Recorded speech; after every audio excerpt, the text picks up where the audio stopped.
कहानी सुनी अनसुनी में आप सबका बहुत बहुत स्वागत है। आज मैं आपको सुना रही हूँ मन्नू भंडारी जी द्वारा लिखित कहानी स्त्री सुबोधिनी। तो चलिए कहानी को शुरू करते हैं। प्यारी बहनों, न तो मैं कोई विचारक हूँ, न प्रचारक, न लेखक, न शिक्षक। मैं तो एक बड़ी मामूली सी नौकरी पेशा घरेलू औरत हूँ जो अपनी उम्र के 42 साल पार कर चुकी है।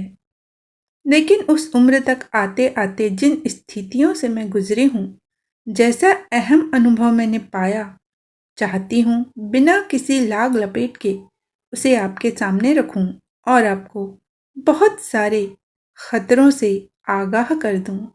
अब सीधी बात सुनिए, सीधी और सच्ची। मेरा अपने बॉस से प्रेम हो गया। वाह, आपके चेहरों पर तो चमक आ गई। आप भी क्या करें, प्रेम कमबख्त है ही ऐसी चीज। चाहे कितनी ही पुरानी और घिसी पिटी क्यों न हो जाए, एक बार तो दिल फड़क ही उठता है, चेहरे चमचमाने ही लगते हैं। खैर, तो यह कोई अनहोनी बात नहीं थी। डॉक्टरों का नर्सों से, प्रोफेसरों का अपनी छात्राओं से, अफसरों का अपनी स्टेनो सेक्रेटरी से प्रेम हो जाने का हमारे यहाँ आम रिवाज है। यह बात बिल्कुल अलग है कि उनकी ओर से इसमें प्रेम कम और शगल ज़्यादा रहता है। शिंदे नए नए तबादला होकर हमारे विभाग में आए थे। बेहद खुशमिजाज और खूबसूरत, आंखों में ऐसी गहराई कि जिसे देख ले वह गोते ही लगाता रह जाए। बड़ा शायराना अंदाज था उनका और जल्दी ही मालूम पड़ गया कि वे कविताएं भी लिखते हैं। पत्र पत्रिकाओं में वे धड़ाधड़ छपती भी रहती हैं और इस तरह क्षेत्र में उनका अच्छा खासा नाम है।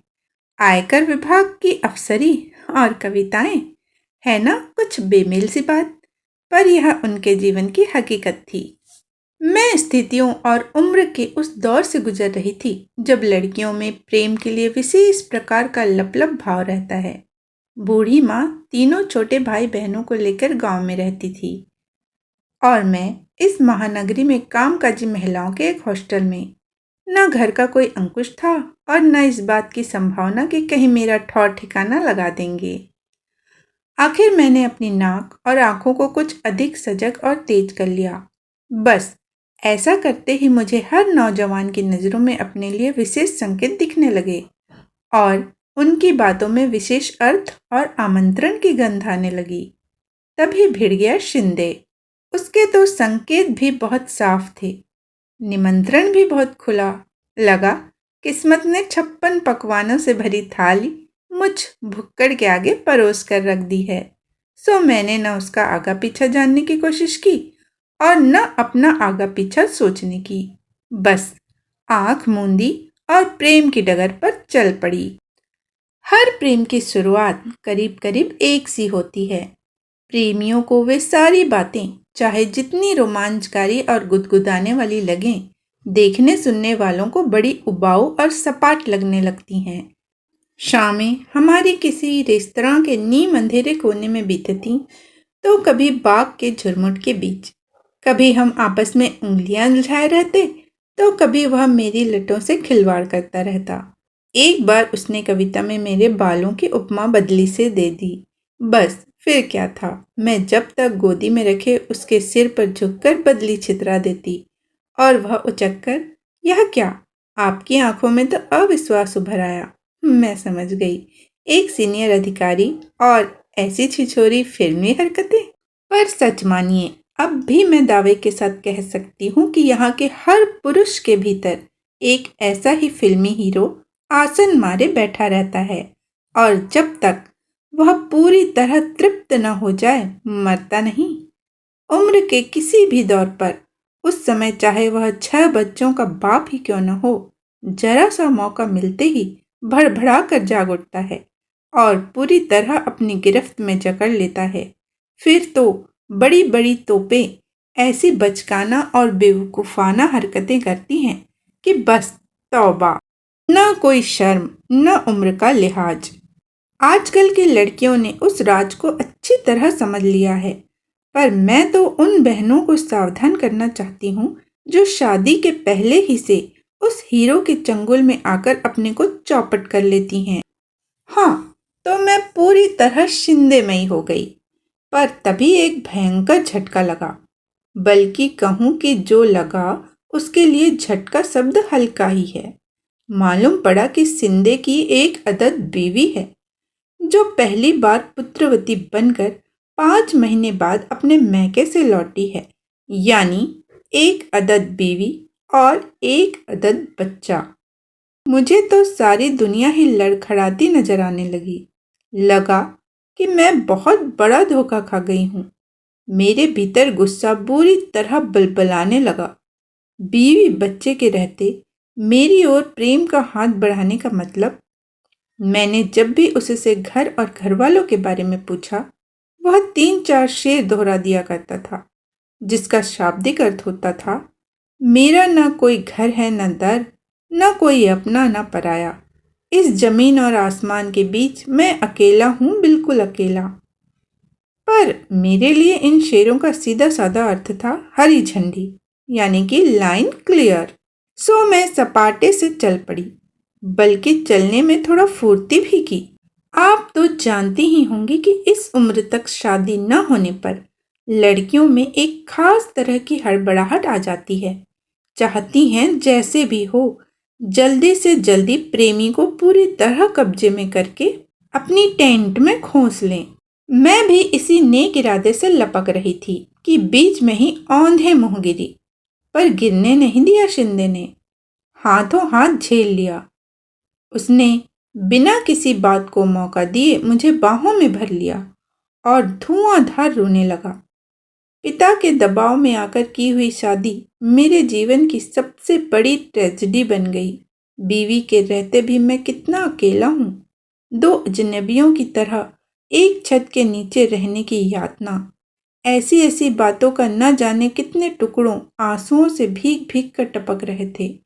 मेरा विवेक मुझसे संकल्प करवा रहा था कि लौट जाओ, इस दिशा में अब एक कदम भी मत बढ़ो। मैं रो रो कर अपना संकल्प दोहरा रही थी, वह रो रो कर अपना दुख दोहरा रहा था। इसी तरह हम 2-3 बार और मिले, वही बातें, वही रोना। मैंने सोचा था कि आंसुओं के साथ मैं अपना सारा प्रेम और गम भी बहा दूंगी और हमेशा के लिए अलविदा कहकर लौट जाऊंगी। पर हुआ एकदम उल्टा। आंसुओं के जल से सींचकर प्रेम की बेल तो और ज्यादा लहलहा उठी। अब देखिए ना, मीरा का पद, आंसुअन जल सींच सींच, बचपन से पढ़ा था। पर हम सबकी ट्रेजेडी यही है कि स्कूली शिक्षा को जीवन में गुनते नहीं। शिक्षा एक तरफ, जीवन एक तरफ, और इसलिए ठोकर खाते हैं। यही हुआ। उसका दुखी और दयनीय चेहरा देखकर मेरे मन में प्रेम का ज्वार उमड़ने लगा। उसके आंसुओं ने प्रेम को इतना गीला और रपटीला बना दिया कि वापस मुड़ने को तैयार मेरा पैर अपने आप को स्वाहा करने के लिए आगे बढ़ गया। शिंदे इस मैदान का पक्का खिलाड़ी था। मेरे असमंजस और दुविधा को चट भांप गया। केवल भांप ही नहीं गया, वरन उसने यह भी महसूस कर लिया कि बीवी की उपस्थिति से हमारे प्रेम में आपातकालीन स्थिति पैदा हो गई है। अब यदि इसे बचाकर रखना है तो प्रेम करने के तरीके में एक क्रांतिकारी परिवर्तन लाना होगा। बिना उसके मामला चलने वाला नजर नहीं आ रहा था। रेस्तरां और बाग बगीचों के बीच तो यह परिवर्तन आ नहीं सकता था। इसलिए बड़ी शिद्दत के साथ एक कमरे की तलब महसूस होने लगी। 3-4 कमरा मुलाकातों में ही मैंने समझ लिया कि इन मुलाकातों के कारण उसके भीतर किसी तरह का अपराध बोध या कुछ गलत करने का भाव लेश मात्र भी नहीं है। वह काफी तृप्त और छका हुआ लगता था। मुझे समझते देर नहीं लगी कि शरीर के स्तर पर भी मैंने अपने को उसके लिए अनिवार्य बना लिया है।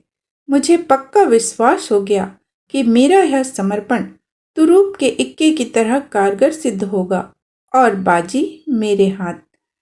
निश्चय ही इन मुलाकातों ने मेरे प्रेम को बड़ी मजबूत बैसाखियां थमा दी और मेरे लड़खड़ाते कदम फिर जम गए। वह मेरे साथ भविष्य की योजनाएं बनाता, पर उन्हें अमल में लाए तब तक के लिए एक मौन समझौता हम लोगों के बीच हो गया। अपना शरीर, अपनी भावनाएं उसने मेरे जिम्मे कर दी और घर, बच्चा, बूढ़ा बाप और सारी पारिवारिक खिचखिच बीवी के जिम्मे। इस विभाजन में मैं कुछ समय के लिए परम प्रसन्न। यूं भी इस उम्र में आदमी को सबसे ज्यादा भरोसा अपने शरीर पर ही होता है। शरीर पा लिया, समझो दुनिया जहान हथिया लिया। ऊपर से मुझे वह कभी बातों से, कभी कविताओं से समझाता रहता कि मन और शरीर की पवित्र भूमि पर ही असली प्रेम पनपता है। घर की चार दीवारी के भीतर निरंतर होने वाली खिचखिच में तो वह मरता ही है। मैं समझती रहती और अपने को बहुत पुख्ता जमीन पर महसूस करती। वह बातें ही ऐसी करता कि संदेह की कोई गुंजाइश नहीं छोड़ता। मुझे पूरा विश्वास था कि एक दिन वह खूंटे से उखड़कर मेरी गिरफ्त में आ जाएगा। बीवी की याद और बात से ही शिंदे अपना चेहरा एकदम मायूस बना लेता और बिना कहे ही मेरे दिमाग में यह बिठाने की कोशिश करता कि बीवी बनते ही औरत बहुत उबाऊ और त्रासदायक बन जाती है, कि रिश्तों में बंधते ही प्रेम नीरस और बेजान हो जाता है। यह कि सच्चे प्रेमियों को तो हमेशा मुक्त ही रहना चाहिए। बीवी बनने की ललक जब तब मेरे भीतर जोर मारती थी। सच बात है, मुझे घर भी चाहिए था, पति भी और बच्चे भी, पर उसे तो जैसे बीवी नाम से ही चिढ़ हो गई थी। कभी कभी तो वह अपनी बीवी के कर्कश स्वभाव और तुनक मिजाजी की बात करते करते रो तक पड़ता। तब मैं लपक कर उसे बाहों में भरती, अपने होठों से उसके आंसू पोंछती और उसे हौसला बंधाती कि जल्दी ही हम कुछ ऐसा करेंगे कि वह इस दुख से मुक्त हो, कि मैं उसे एक सही सुखद जिंदगी दूंगी। यह आश्वासन उसके लिए कम, मेरे अपने लिए ज्यादा होता था। दिन सरकते जा रहे थे और अपने प्रेम करने के तरीके में क्रांतिकारी परिवर्तन लाने के बावजूद स्थिति जहां की तहां थी। यानी कि मैं अपने हॉस्टल के कमरे में बंद, शिंदे अपनी बीवी की मुट्ठी में। आज सोचती हूँ तो अपने पर सौ सौ धिक्कार के साथ आश्चर्य भी होता है कि कैसे मेरी बुद्धि पर ऐसा मोटा पर्दा पड़ गया था कि यह भी नहीं सोच सकी कि उसकी बीवी भी आखिर मेरी तरह ही एक स्त्री है और अपने पति के छलावे और मक्कारी की शिकार है। पर नहीं, यह तो तब समझ में आया जब उसकी मक्कारी ने मुझे भी तबाही के कगार पर ला पटका। तभी तो मैंने सोचा कि क्यों न मैं जब तब वहां उपस्थित होकर उसके त्रास को इतना बढ़ा दूं कि वह खुद ही इस अपमानजनक स्थिति को नकार कर अलग हो जाए। रकीब को सामने देखकर अच्छे अच्छों के हौसले पस्त हो जाते हैं। फिर अपमान और अपेक्षा की आग में झुलसी इस औरत का हौसला ही क्या होगा। और यही सोचकर आखिर मैं एक दिन शिंदे के घर जा धमकी। एक सुहागिन औरत की सारी नियामतों, यानी कि बूढ़े ससुर के वरद हस्त की छत्र छाया और बच्चे के पोतड़ों के वंदनवार के बीच दूधो नहाई पूतो फली भाव से वह कुर्सी पर विराजमान थी। मुझे देखकर उसके चेहरे पर किसी तरह का कोई विकार नहीं आया। विकार तो मुझे देखकर शिंदे के चेहरे पर आया, जिसे उसने थोड़ी सी कोशिश करके अफसरी नकाब के नीचे ढक लिया।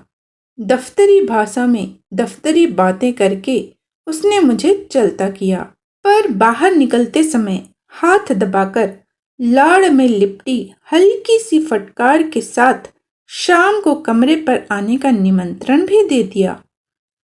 मैं उसकी बीवी को त्रस्त करने गई थी, पर खुद ही त्रस्त और पस्त होकर लौटी। मुझे आश्चर्य हो रहा था कि यह औरत है या मांस का लोंदा। इसका आदमी 3 साल से एक दूसरी लड़की के साथ मस्ती मार रहा है और न उसे कोई तकलीफ है न कष्ट। मैं इसकी जगह हूं तो शायद एक दिन भी इस तरह की अपमानजनक स्थिति को बर्दाश्त न करूं। इसके शरीर पर चमड़ी लिपटी है या गेंडे की खाल? यह तो मुझे बहुत बाद में अपने अनुभव ने सिखाया कि अधिकतर शादीशुदा औरतें ऐसी ही होती हैं जिन्हें अपने घर की दीवारों से बेशुमार लगाव होता है, इतना ज्यादा कि धीरे धीरे उन दीवारों को ही अपने शरीर के चारों ओर लपेट लेती हैं। फिर मान अपमान के सारे हमले उनसे टकराकर बाहर ही ढेर हो जाते हैं और वे उनसे बेअसर सती साध्वी सी भीतर सुरक्षित बैठी रहती है। शाम को सिंधे मुझ पर एकदम बरस पड़ा कि मैंने उसके घर आने की मूर्खता क्यों की। कितना चौकस रहना पड़ता है उसे हर समय, जिससे उसकी बीवी को इस प्रसंग की हवा भी न लग सके, वरना तो वह शूर्पणखा की तरह ऑफिस, परिवार और सारे शहर में हड़बों मचा देगी। मौका लगा तो मेरा झूंटा पकड़कर सड़क पर जूते लगवाएगी और बड़ी चालाकी से उसने मेरे मन में अपनी पत्नी के लिए, जिसे वह अक्सर कोतवाल कहता था, ढेर सारी नफरत और आक्रोश भर दिया। साथ ही जल्दबाजी करने की अपनी नादानी भरी मूर्खता पर मुझे बेहद शर्मिंदा भी किया। देखा आपने कि कैसे सातिराना अंदाज से पुरुष नफरत और गुस्से की सुई अपनी ओर से सरकाकर दोनों औरतों की ओर घुमा देता है। वे ही आपस में लड़े भिड़े, कोसें, गलियाएं, और वह जो असली गुनहगार है अपने पर आँच आए बिना आराम से दोनों का सुख भोगता रहे। वह समझाता कि सहज जीवन का मधुरतम पक्ष तो हम भोग ही रहे हैं। मैं क्यों बेकार में शादी ब्याह और घर में जकड़कर इस मधुर संबंध का गला घोटना चाहती हूँ। और इसी चक्कर में वह मधु उड़ेलती हुई 3-4 फड़कती कविताएं मेरे नाम ठोक देता। मेरे कंधों पर स्त्री पुरुष के संबंधों को एक नई दिशा देने का दायित्व है। अगली पीढ़ी अधिक स्वस्थ, अधिक मुक्त जिंदगी जी सके, उसके लिए हमें पहल करनी होगी, एक उदाहरण रखना होगा, चाहे उसके लिए हमें खाद ही क्यों न बनना पड़े। शिंदे तो ये बातें झाड़कर मजे से अपनी बीवी का बगल गिर हो जाता और मैं असली अर्थों में खाद बनी अपने कमरे में सड़ती रहती। पर उस समय तो बस सिंदे में ही प्राण बसते थे। लगता था उसके बिना जी नहीं सकूंगी। गलत सही की समझ ही कहाँ रह गई थी। मैं उसे पाना चाहती थी और वह मुझे खोना नहीं चाहता था। उसके साथ होटल में वे गुजारे दिन मैं तो भूल ही गई कि हम दोनों के बीच कोई तीसरा भी है। तबीयत एकदम लहलहा उठी। इस बार उसने बाकायदा योजना बनाई कि पत्नी को अब यहाँ न बुलाकर उसके पिता के घर भेज देगा और धीरे धीरे उसे कानूनी कार्रवाई करने के लिए राजी कर लेगा। यदि नहीं हुई तो मजबूर करेगा। बातों का तो वह बादशाह था ही। पत्र लिखने में भी उसे कमाल हासिल था। शरीरों में जो दूरी आ गई थी उसे वह पत्रों की भाषा से पाटता था। पत्रों में मुझे वह दिव्य प्रेम का दर्शन समझाता। मेरे जन्मदिन पर अपने इसी दिव्य प्रेम में डुबोकर उसने एक खूबसूरत सा तोहफा मेरे लिए भेजा।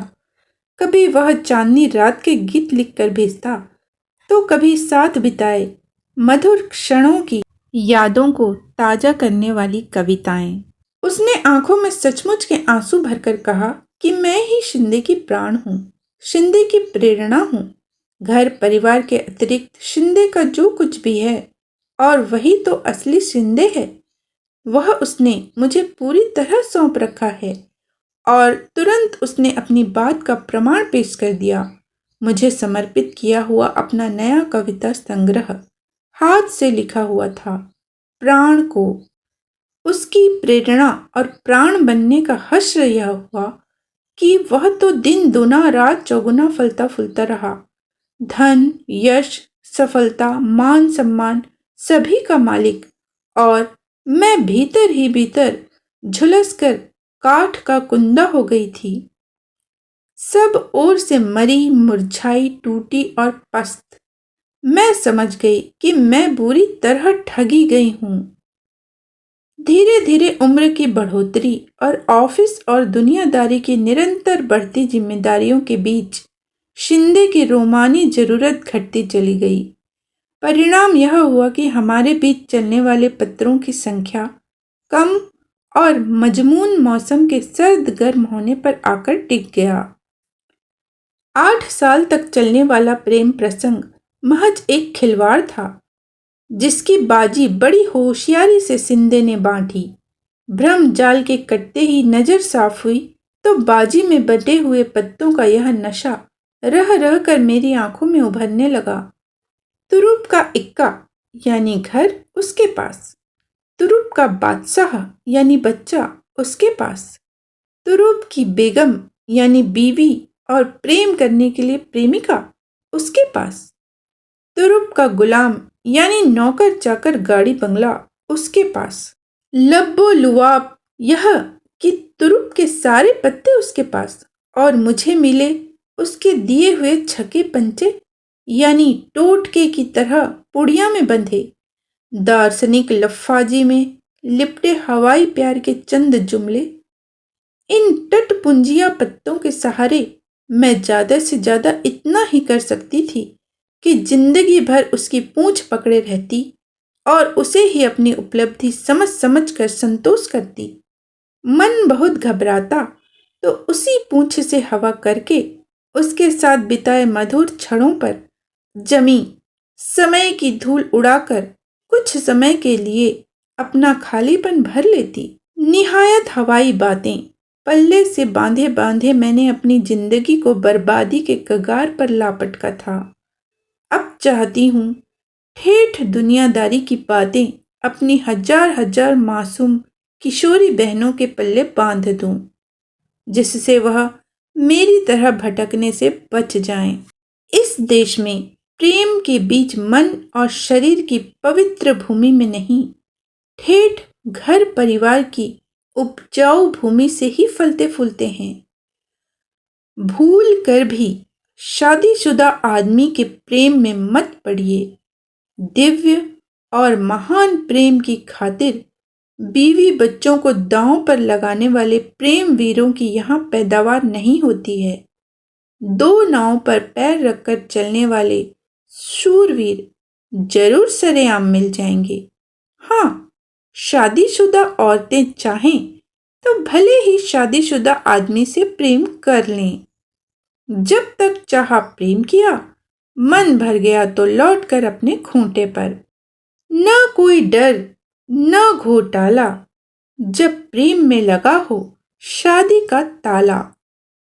अभी आप सुन रहे थे मन्नू भंडारी जी द्वारा लिखी कहानी स्त्री सुबोधिनी। इसी तरह की अच्छी अच्छी कहानियां सुनने के लिए कहानी सुनिए अनसुनी के साथ बने रहिएगा। फिर मिलते हैं एक नई कहानी के साथ। जय हिंद, जय भारत।